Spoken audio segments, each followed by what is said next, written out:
So, I made it here finally. Kung tatanungin ako last week, di ko maisip na sasagot ako na galing ako sa pinakamataas na highway sa Pinas. Pero I just did. This is probably my top ride so far. Hands down, best experience on a motorcycle. Pero kung titignan nyo, hindi naman siya exciting, gloomy and boring. Hindi maganda ang view, wala ka namang makikita dahil forward siya ng clouds. Pero still, this is all unreal to me. Parang hindi pa rin ako makapaniwala na narating ko to. Pero it's not easy coming here. The road is long and very challenging.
On the way na ako sa highest point ng Benguet. Well, hindi lang sa Benguet, sa buong Pilipinas. Siya yung pinakabagong, pinakamataas na highway system sa Pilipinas. Yung dati dun sa may Atok sa Alsema Highway. Ngayon dito na sa may Tinok, Kabayan, Benguet. Medyo sketchy lang yung kalsada dito.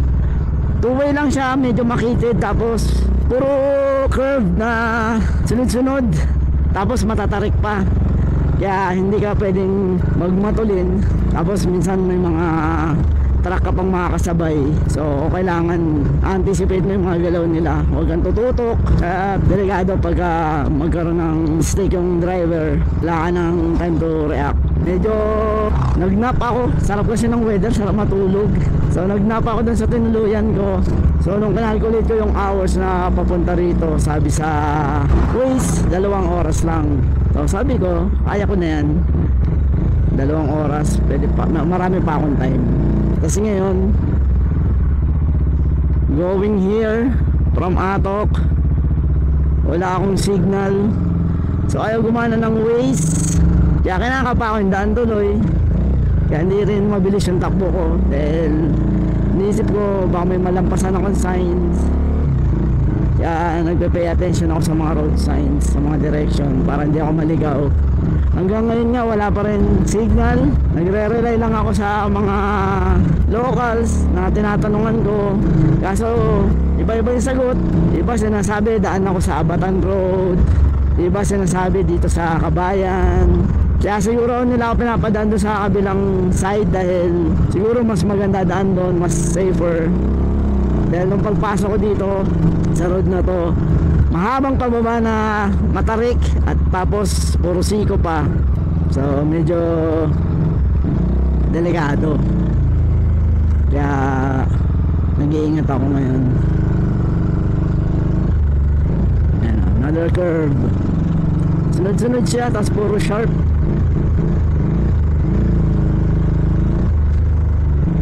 Tapos may napagtanungan ako, si Manong, sabi niya mga 30 minutes na lang daw sa motor.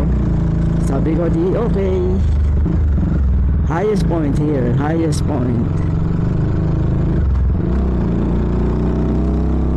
Highest point, highest point.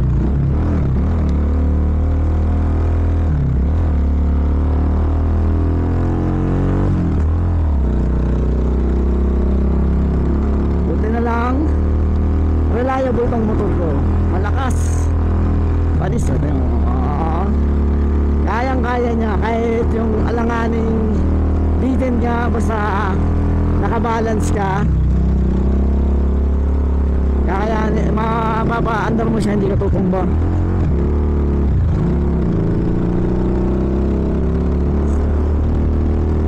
Malapit na siguro dahil ayokong abutin ng dilim.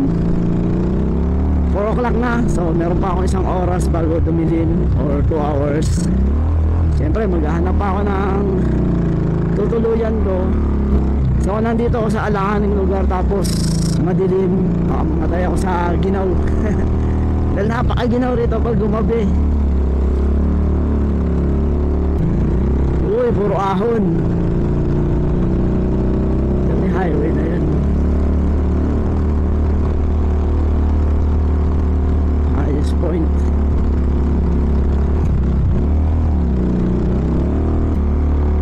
Nice, ang sarap ng ahon na to. Imagine mo kung bisikleta ahon na ito. First gear.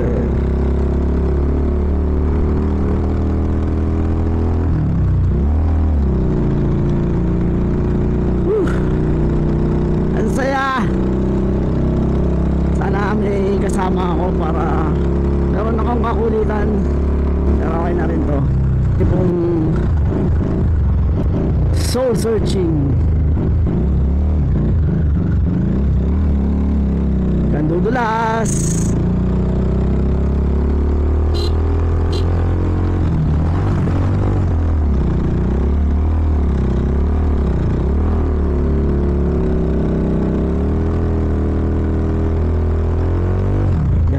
Dominar.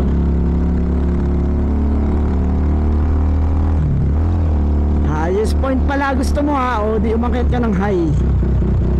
Puro high, walang patag, puro angat, puro pataas.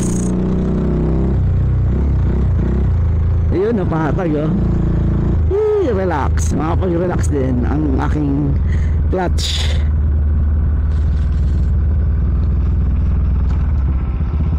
Relax tayo.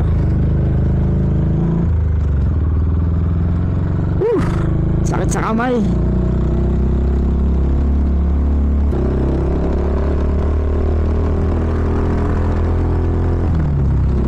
Yan. Bibitin ako ni Pajero eh.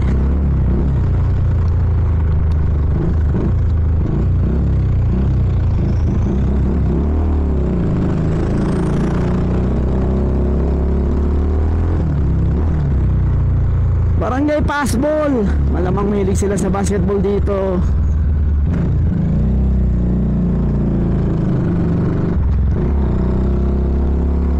Ngayon ko lang na-explore yung lugar na to. Kung hindi ako nagkamotor, hindi ko mararating to. Dahil hindi siya normally na daanan papuntang Sagada or papuntang Bontoc, papuntang Terraces. Yung mga usual na route dati, hindi siya nadadaanan.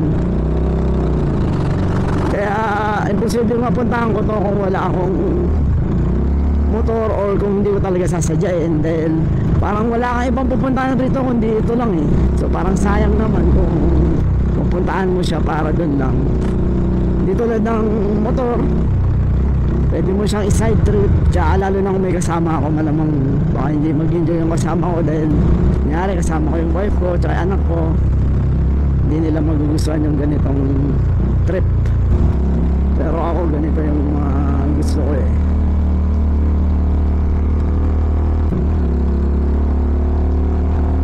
Taas na tayo ng pataas. Ayan na yung ulap. Huwag sana umulan. Full pa naman ang gas ko, so okay lang. Diretso pa tayo.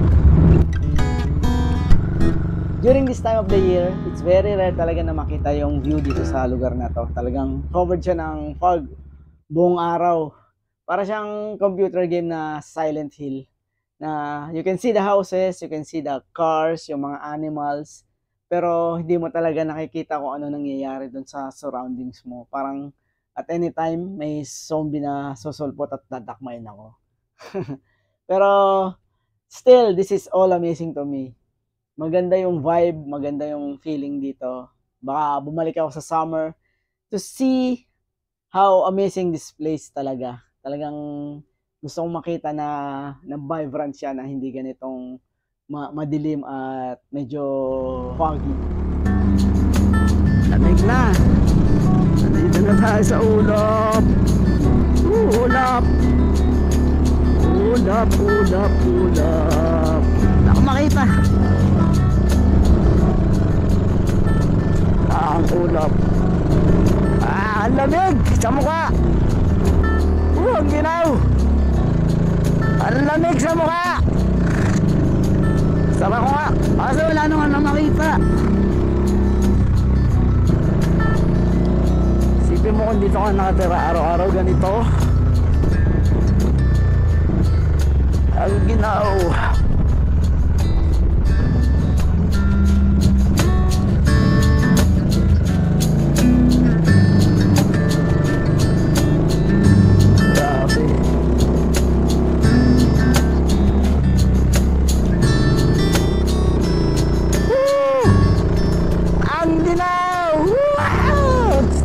Highest point ha. Oh, mga to sa ginaw. Grabe. Ginaw. Wala ka pa ba? Wala ka tapos sa laon na.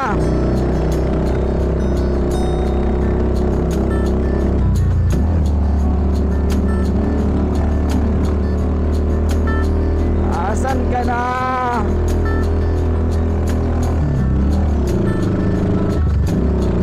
Wala pa rin.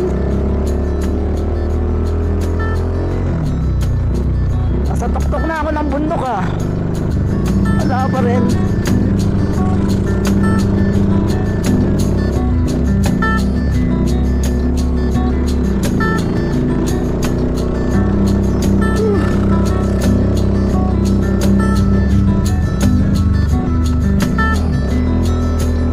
Uy, sharp. Tanganin nyo na.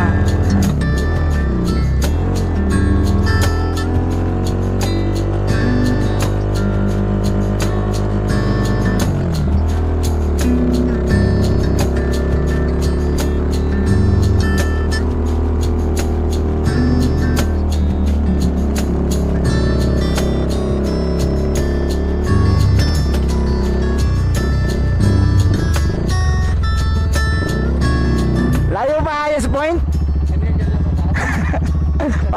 Wala ayaw matapos eh. Ginaw? Lamig. Ha? Ganito rin sa baba. Sige po, salamat.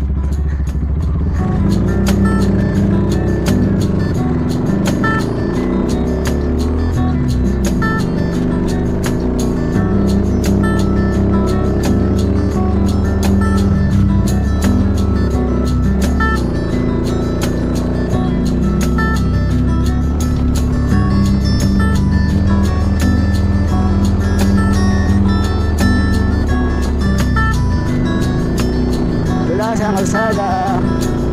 Ingat, ingat, ingat, ingat.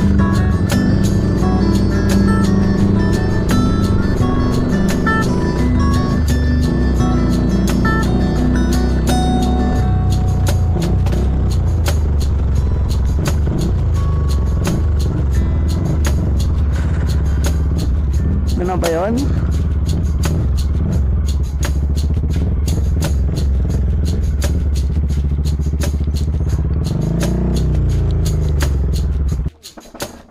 Grabe, ang lamig.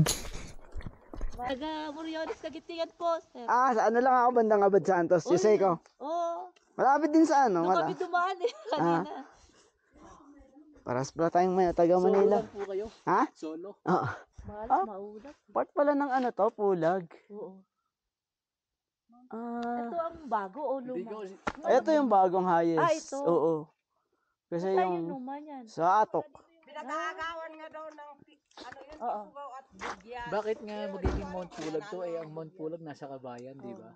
Ito dati, may ano dito, yung Akiki Trail eh. Wala kasi dati ito sa bundok ay sa sayangan pero talaga ito yung pinaka Ha? Pag-akyat. Ano? Natakot kami. Bakit? Ang talim. Oo nga eh. Nag-ano nga ako eh. Ako boss. Nagpag-light nga ako eh. Baka sakaling may mga kasalubong ako eh. Pero wala namang kasalubong.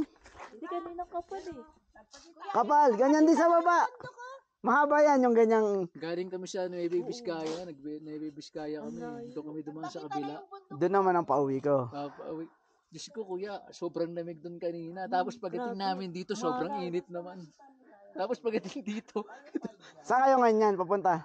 Baka na pabagyo kayong na. bagyo Ah, eh. pa Baguio. Oo. Malayo-layo pa. Mga ano pa yan. Kasi yung atok, 2 Ilang oras oras na eh. kinuha yun? 2 oras yung atok eh. So, sobrang excited namin. Dalawang Na-outbalance pa kami doon. Tumaupag pa rin. Pag-akit na ganun. Buti hindi kayo na... Hindi nawala yung pilay. Ito ko. Natapon nga yung gas niya eh. Buti wala kayong bali. Buti wala kaming kasabay. Mm. Hindi na-outbalance eh. Punto ko. Ayun, lumitaw. Kaya tinawag na highest point kasi yun yung talagang mataas na bundok. Ano, lumalawas ka. Video natin.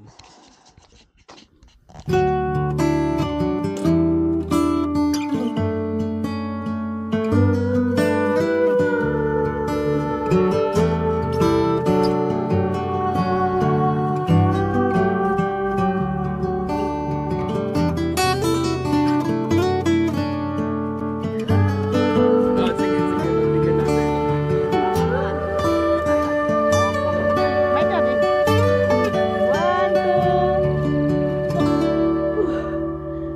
2. Grabe. Ang ginaw. Ito na yung new highest point dito sa Tinok, Kabayan, Benguet. Wala ganong view dahil natatakpan ng ulap. Puro puti lang makikita mo. Pero siguro kung mag-clearing dito, wala rin ganong view dahil puro bundok lang dito. Walang mga terraces tulad ng lumang highest point sa Atok sa Alsema Highway. Medyo nadaanan ko siya kanina. Medyo maraming tao. Hindi na ako huminto dahil ayoko rin makipagsiksikan sa mga tao at hinahabol ko rin yung time. Ngayon, narating ko na to. Saya. Saya ng pakiramdam. Umabot ako rito. Naisip ko kanina nung umaahon ako dito, dun sa nadaanan ko yung sentro ng Tinok. Na-imagine ko kung araw-araw ganito yung buhay mo, gigising ka na may ulap sa labas ng bahay. Diba? Parang nakakatuwa, nakaka-amaze yung ganong surrounding araw-araw. So, naisip ko rin kaya ganito yung ugali ng tao dito sa Mountain Province, particularly siguro dito. Kaya siguro chill sila dahil ganito yung klima na nararamdaman nila everyday. Wala kang reason na magmadali, wala kang reason na mag-init ang ulo. Parang lahat, you'll just take your time. Parang yung lamig, hintayin mong humupa yung lamig. Whew. Saya. Ako natutuwa. Tutuwa ako sa lamig. So, baba na ulit ko dun sa town. Maghanap ako ng homestay. Doon ako mag-stay for the night. And then, pagising ko ng umaga, diretso ako sa Tabeo Lake. Bye! Baba na ako.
On the next episode.